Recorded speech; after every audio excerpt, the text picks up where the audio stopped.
నా కొడుకు చావుకి కారణం ఇతనే అని గుర్తు చేస్తున్నట్టే ఉంటుంది. నీ బాధకి ద్వేషానికి కారణం ఉంది సరే. రుద్ర ఫంక్షన్ బాధ్యతలు తీసుకోవడం నీకు ఇష్టం లేకపోతే నాతో చెప్పాల్సింది. అలా అందరి ముందు అసలు తనకేం సంబంధం లేదన్నట్టుగా మొహం మీదే చెప్పడం వల్ల తనెంత బాధపడతాడో ఆలోచించావా?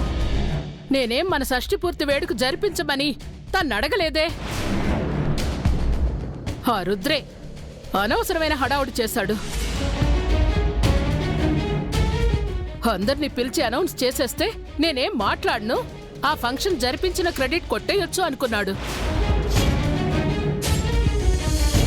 అందుకే నేను కూడా అందరి ముందు కాదు అన్నాను, వీరుని చూసుకోమన్నాను. తప్పేంటి? తప్పు నీది కాదు.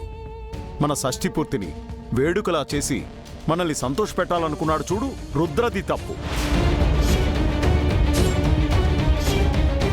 నువ్వు తనని కనీసం ఇంటి సభ్యుడిగా చూడకపోయినా నిన్ను తన దృష్టిలో ఒక దేవతలా చూస్తున్నాడు చూడు, అది రుద్ర చేస్తున్న తప్పు.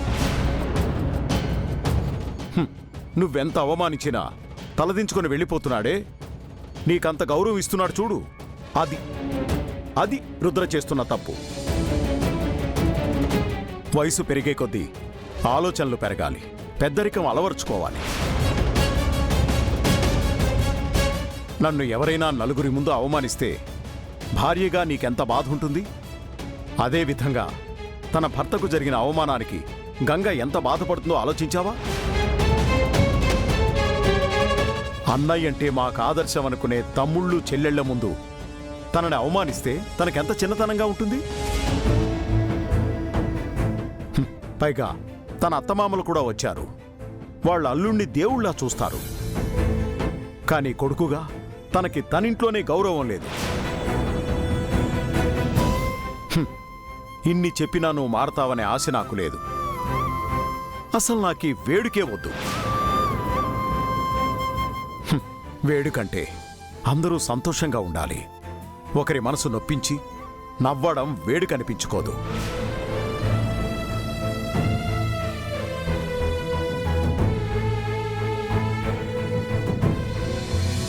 మనం ఏదో ముఖ్యమైన విషయం చెప్దామని వస్తే ఇట్టా జరిగిందేటే?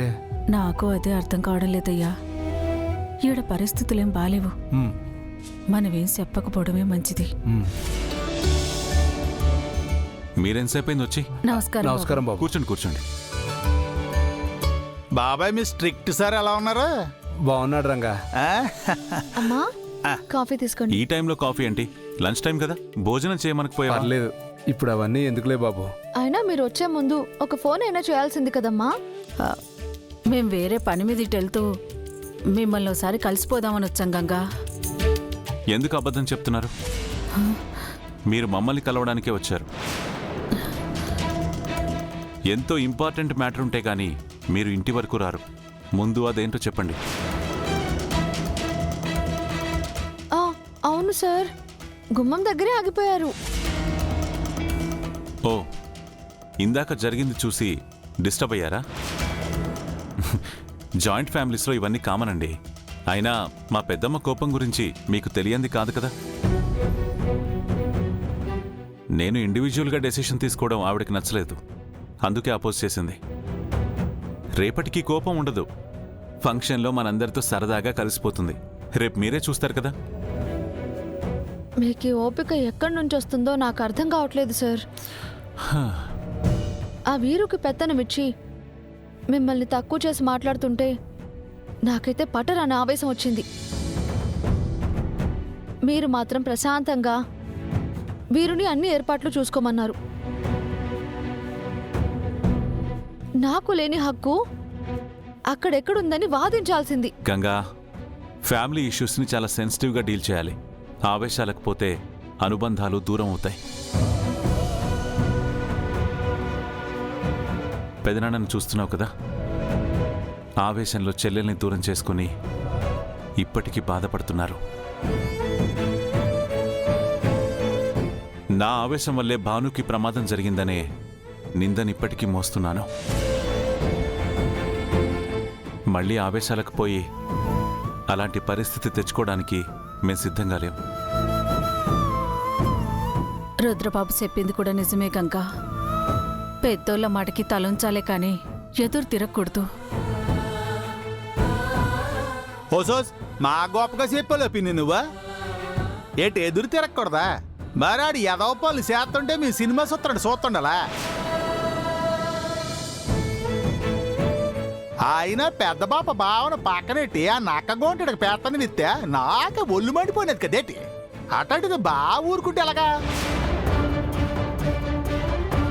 ఇది నా కుటుంబం, ఇది నా హక్కు అని చెప్పి నిలదీయాలి కదేటి. నోరు మీరా అల్లుడు గారే కరెక్ట్గా ఆలోచించారు. నువ్వు లేనిపోని రోషాన్ని నూరిపోసి కుటుంబంలో గొడవలట మాక. ఆయన చుట్టం చూపుకి వచ్చినడివి నీకు ఇక్కడేటి పని రా? ఎన్నే మన బస్తీకి వచ్చేసాయి. రాను నాను బావ కోసం వచ్చినాను. అయినా వాళ్ళతో నాకేటి పనే? ఏమిట్రా మాట్లాడుతున్నావు? అయ్యో రంగా ఏమన్నాడండి? ఇందులో తన తప్పేముంది? తనేదో నా మీద అభిమానంతో మాట్లాడుతున్నాడంతే. ఎంత అభిమానం ఉన్నా ఎక్కడుండాల్సిన వాళ్ళు అక్కడుంటేనే మంచిది బాబు. రంగా, నువ్వు మీ బాబాయ్ చెప్పినట్టు చెయ్యి. అనయ్య అనయ్య ఏంటమ్మా మీరు అనవసరంగా అన్నయ్య మనసును బాధ పెట్టారు. అనయ్య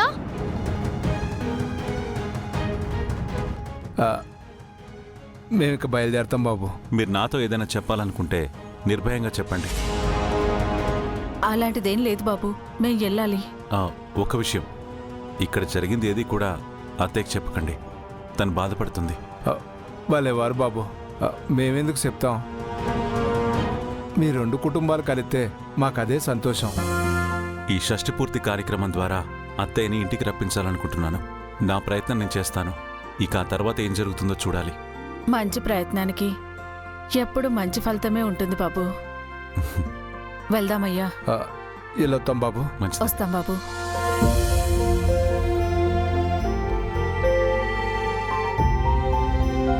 అన్నయ్య నా మాట వినన్నయ్య, ఆగన్నయ్య. అన్నయ్య ప్లీజ్. కోపం వచ్చేసినదేటి? కోపంలో సూట్ కేసు గీట్ కేసు సర్దేసి దుబాయ్ లాగి చెత్తవేటి? ఇదిగా ఇరానోళ్ళు దుబాయ్ మీద బాంబులు ఎత్తున్నారట. ఆ బాంబు గీంబు నీ మీద పడదనుకో చూడటానికి కూడా రాలేం బామ్మర్ది. మన కొంపలో పడే బాంబులు కన్నా బాంబులు ఎటు పెద్దవి కాదులే బావా. నన్ను ఎటకారు వాడట్లేదు, నన్ను వెళ్ళిపోతున్నాను. అరే వాళ్ళేదో భయంతో మాట్లాడారు, దానికి కలుగుతావేంటి? నాకంత ఓపిక నేతిలే బావా. నువ్వైతే ఏటన్నా భరిస్తావు, నాను భరించలేను. అయినా పిన్ని బాబాయ్లను మాట కాదు, నువ్వు ఎదుర్కొంటున్న అవమానాలు నన్ను సోళ్ళకి వెళ్ళిపోతున్నాను. మన అనుకున్న వాళ్ళు ఒక మాట మాట్లాడినా మనం సర్దుకు వెళ్ళిపోవాలి. అదే కుటుంబం అంటే. రేపు ఇంట్లో షష్ఠి కార్యక్రమం పెట్టుకుని నువ్వు ఇప్పటికిప్పుడు వెళ్ళిపోతాను అంటే ఏర్పాట్లన్నీ ఎవరు చూస్తారు రంగా? నువ్వు ఈరుగడికి అప్పచెప్పినావు కదేటి. వీరు ఏర్పాట్లు ఒక్కటే చూస్తాడు, మనం అరేంజ్మెంట్లన్నీ చూడాలి. అత్తమ్మని ఈ ఇంటి లోపలికి తీసుకురావాలి. మరి నాకు ఎవరైనా హెల్ప్ చేయాలి కదా. నువ్వు లేకపోతే నాకు ఎవరు హెల్ప్ చేస్తారు? మాటకు ముందు నీ కళ్ళలో ఆనందం చూడాలి, మాట వెనకాల నీ కళ్ళలో ఆనందం చూడాలి అంటావు. ఇదేనా చూసేది? అంత మాట అన్నవేడు బావా. నీ కళ్ళలో ఆనందం చూడడానికి నాను ఏడ్ చేయడానికైనా సిద్ధం. నానెక్కడికే పోను. చెల్లి అలా చూస్తావేట? ఈ బ్యాగ్ లోపలెట్టు పెట్టి కూడా పట్టుకెళ్ళి చెల్లె చెప్పా. ముందు భోంచేద్దాం, ఆ తర్వాత ప్లాన్ ఆలోచిద్దాం.